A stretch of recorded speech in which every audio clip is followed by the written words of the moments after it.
Moose, what do you think? What are we doing, man? It is the last day of the year right now. We've been digging pathways and taking care of horses. I ended up breaking a water tub a little bit because it's cold enough that it wouldn't deform properly in regards to trying to get rid of ice. So waters are all done. It has been a busy morning. Last day of the year. Thanks everybody for being here. I see there's a few more members and a pile of new subscribers, so welcome to all the members. Make sure to hit up the community tab because that's where all your stuff is. For everybody else, thank you for watching. Thank you for being part of this. I've been getting a pile of great comments and it is absolutely wonderful. We love it because it does, as many people have noted, create a fantastic community of like-minded people. Yeah, Mr. Wild's looking rather blue in his mane. The light is really shining off there nicely. A little bit. Everybody's fed. Working on waters, doing a complete cleanup. Anyways, so let's talk just a smidge about this year, if you're interested, and a little bit more about next year, what we're up to. And it has been just great. We've got things on a roll in regards to what the next goal is, which is going to be for 2022 as well, and that is to work with more BC Wildies. If you don't know what a BC Wildie is, I will definitely put a link in the description. But essentially, they're not this thing. I think it's an Oldenburg draft from Virginia, USA. And she is the most domestic thing I could think of. But the Wildies are the ones that come from our big, huge ranges that we've got sort of northeast from us. And Alberta, there's lots of Wildies in Alberta. So Alberta Wildies also are a thing. And some of them get rounded up, nothing like the BLM does. If you're familiar with the BLM, the Bureau of Land Management, which is essentially, in our opinion, sort of a front for the cattle industry that has a lot of power. But we don't do things quite like that. They're a little bit different. That said, Canada does still have a slaughter export going on, although that is being questioned right now. There's people working very hard at that. And we might not be able to do that anymore. What are you two looking at? Yuko must have stood underneath a tree that just fell a bunch of snow on her back. Hello, Gracie. You also are not a Wildie, although you might as well be. Man, you have been a chore.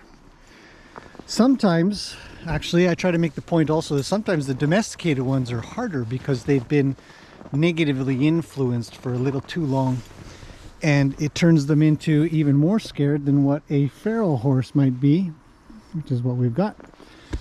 Yoko, you look just absolutely hilarious with your blanket of snow on you.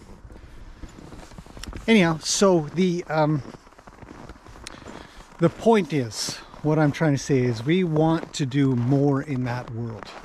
A lot of people have been very supportive here. Thank you very much for all of that. We're going to be working harder. 2022 is hopefully going to bring more Wildies to this location so that we can train them up, work with them, educate them, and get them off to new caring homes because of the idea that if not, well, they go to the cannery or they get shipped off to countries that eat horse. And so we're trying to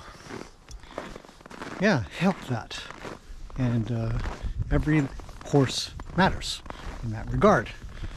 For a lot of people who feel very strongly about it, they want 0 horses headed off to the factory. Holy, that's nice.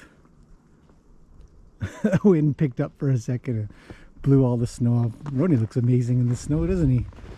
What a pretty horse. What do you think, Rody?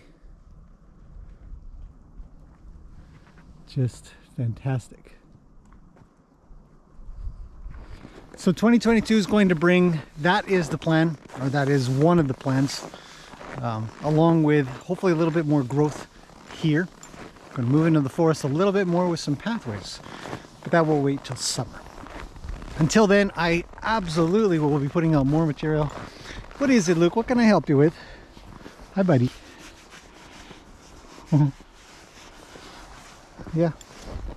Absolutely, we'll be making more videos, lots more videos talking about how to work with horse, how I feel horses should be worked with, and especially the feral ones, because that's what we're hoping to bring in and save a few.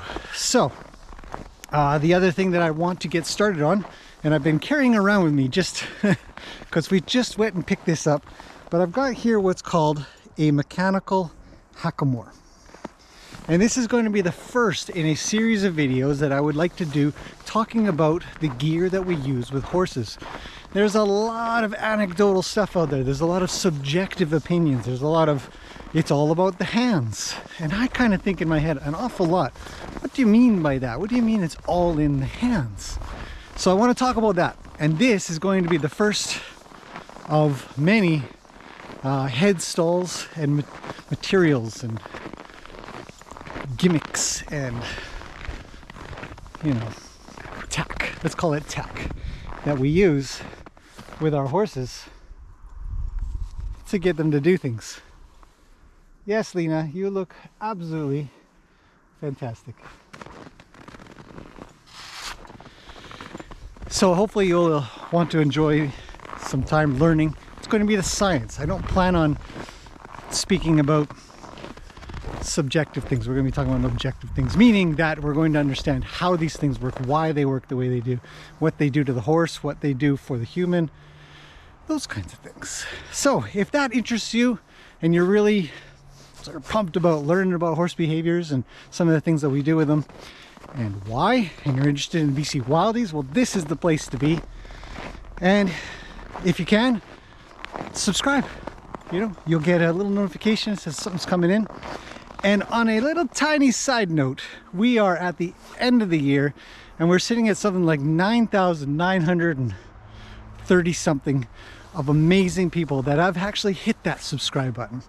And if any of this interests you and you feel like it's earned your interest in subscribing, that would be fantastic. If not, no worries. It's going to continue on as is. But you know what would be really cool is if there could be 10,000 of us. At least, just before the year ends here in British Columbia, Canada. So we've got another, I think, about 12 hours to go. And I'll put this up pretty quick. But thank you everybody for being here. It has been fantastic having you.